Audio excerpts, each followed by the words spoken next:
Hola, hola, buenas. Sean todos muy bienvenidos. Yo soy el doctor Rojas y hoy día vamos a hablar de fisiología pulmonar y, en general, generalidades del sistema respiratorio.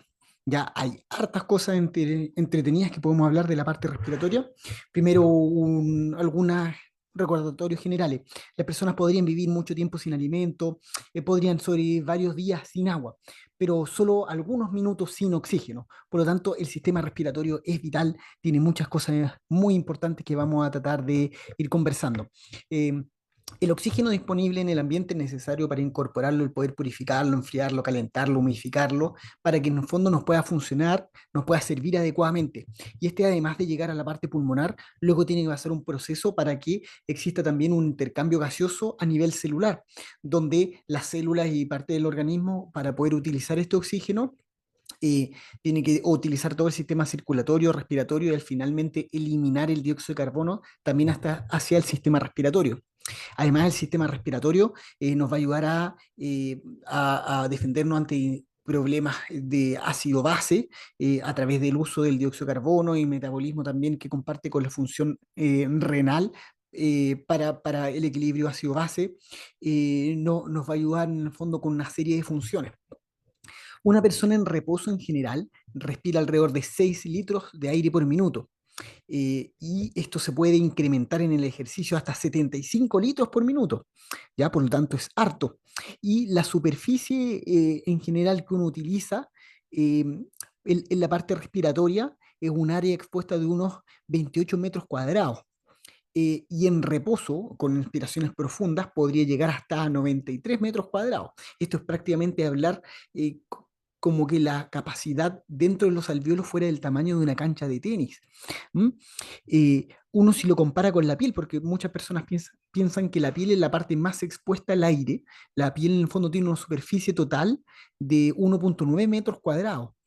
Por lo tanto, la capacidad de exposición total entre todos los alvéolos es muchísimo mayor.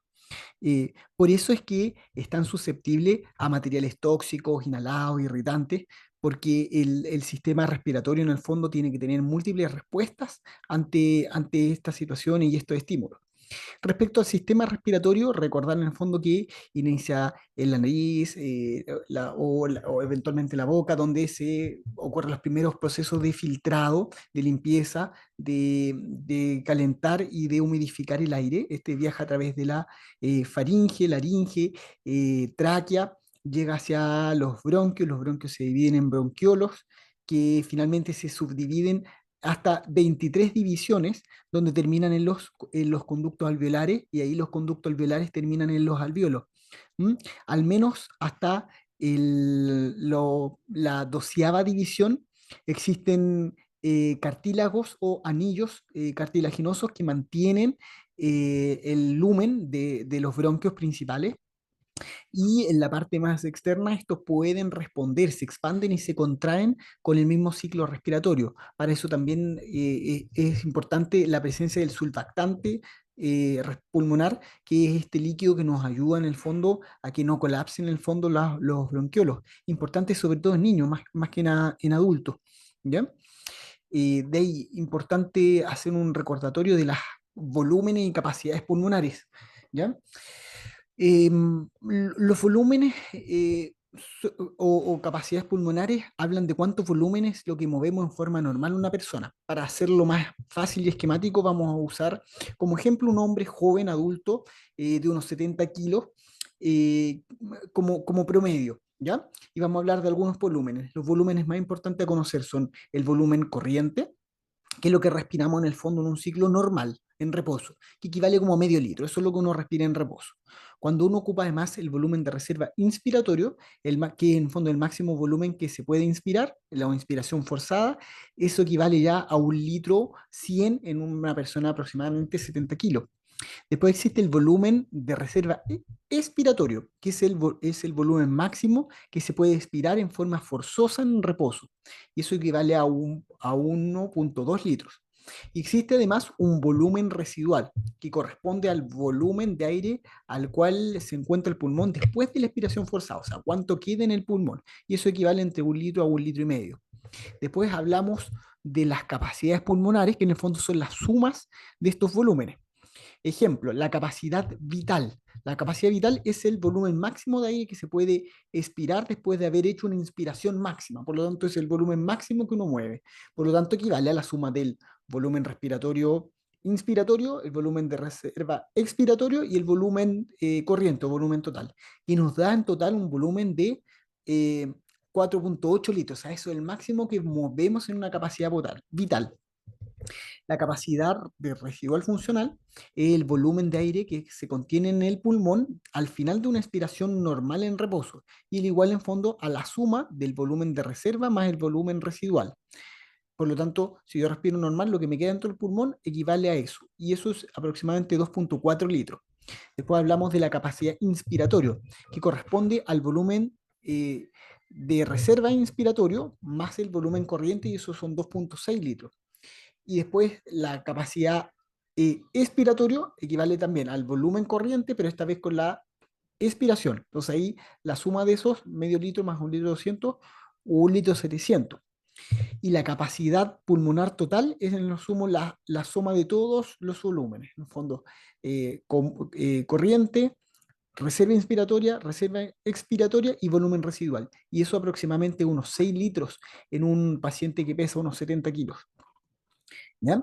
Y es importante en el fondo tener esto presente para poder después hacer algunas mediciones, porque estos justamente se alteran ante algunas patologías, algunas enfermedades de la parte respiratoria. Eh, eh, Uno en general, por lo mismo, es que siempre va a recomendar el evitar el consumo de tabaco, el evitar la exposición a tóxicos en general, porque son esos los que más nos van a alterar en el funcionamiento de la parte respiratoria. Un par de cosas más que sería bueno conversar sería hablar de los controles de los sistemas respiratorios. El sistema respiratorio en el fondo responde justamente a la presencia de dióxido de carbono, de oxígeno y de la homeostasis ácido-base. Por lo tanto, son estos los principales estímulos externos que van a hacer que cambien los patrones respiratorios. ¿Ya?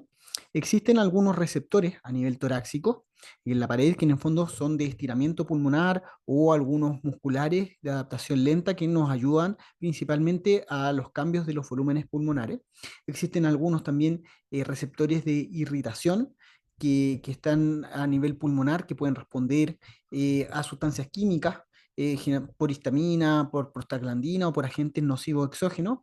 Y estos en general son terminaciones fibra C, que son aferentes sensoriales no mielinizados, que son capaces de generar respuesta en el fondo y cambiar los flujos respiratorios. Existen algunos quimiorreceptores periféricos, incluidos ahí los carotídeos y aórticos, que pueden responder juntamente a los cambios de presión parcial de oxígeno o a los cambios de presión parcial de dióxido de carbono. ¿Ya? Cambios pequeños incluso pueden generar ahí cambios en los patrones respiratorios. Generalmente cuando la presión de oxígeno cae bajo 75, es cuando empieza marcadamente a aparecer una descarga neuronal que nos aumenta la frecuencia respiratoria, y esto es mayor cuando la presión arterial de oxígeno cae bajo 50 a 55. ¿M?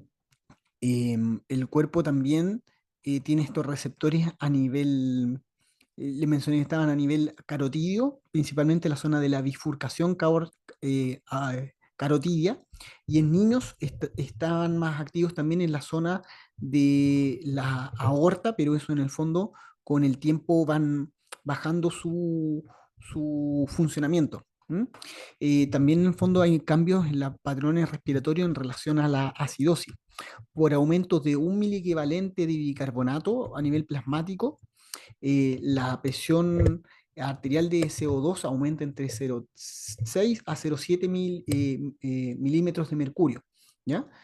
Eh, para que quede en el fondo una concentración de bicarbonato plasmático casi cuando baja y que llega a 34, que en el fondo es 10 por encima de lo normal, o sea, que está más alcalótico. Lo esperable es que ahí la presión de dióxido de carbono aumente, perdón, a 46, 47 para compensar esto. Y al revés, cuando cae la concentración de bicarbonato plasmático, generando una acidosis metabólica, donde, por ejemplo, el bicarbonato caiga a 14, que sería 10 puntos bajo lo normal, lo esperable es que la presión de CO2 aumente hasta 28 milímetros de mercurio, en fondo, para poder responder adecuadamente. Hay algunas integraciones a nivel neuronales, donde algunos receptores que van a dar las zonas cerebrales y hacia algunos receptores que están a nivel de tronco encefálico van a responder entonces los receptores principalmente carotídeos. El más importante es el que responde al oxígeno, a la presión arterial de oxígeno, pero también hay otros muy importantes a nivel del dióxido de carbono. ¿Ya? Que son capaces de generar cambios en los patrones respiratorios y respiraciones como las de James Stone u otras que en el fondo uno ve habitualmente en la práctica clínica. ¿No? Y por lo tanto, es un desafío el poder evaluar adecuadamente esto y para eso uno en general tiene algunas pruebas que uno pide harto. La primera es la espirometría. La espirometría en el fondo es una prueba donde se mide el volumen expiratorio forzado, principalmente lo que más uno utiliza, el esforzado en un segundo, y la capacidad vital forzada. Y esto en el fondo, con esto uno puede hacer una relación de esto y distinguir enfermedades con patrón obstructivo o enfermedades respiratorias con patrón restrictivo. Una proporción reducida sugiere una enfermedad obstructiva a nivel de las vías respiratorias y eh, capacidad vital reducida en combinación con una proporción normal o aumentada de eh, del flujo expiratorio en un segundo, nos van a hablar de una enfermedad restrictiva. Esto es más fácil verlo en dibujo o esquema, por lo tanto yo también le voy a dejar un esquema y ese va a estar, hay un esquema bien bueno en el artículo que se llama Descripción General de las pruebas de función pulmonar de UpToDate, que en la parte final aparece justamente la descripción y ese se los voy a dejar para que también lo puedan revisar, ¿ya? Además de eso, les voy a mandar el otro que hablaba de los controles ventilatorios para que ustedes también puedan revisar los mayores detalles en eso. ¿Mm? Un abrazo, que les vaya súper bien.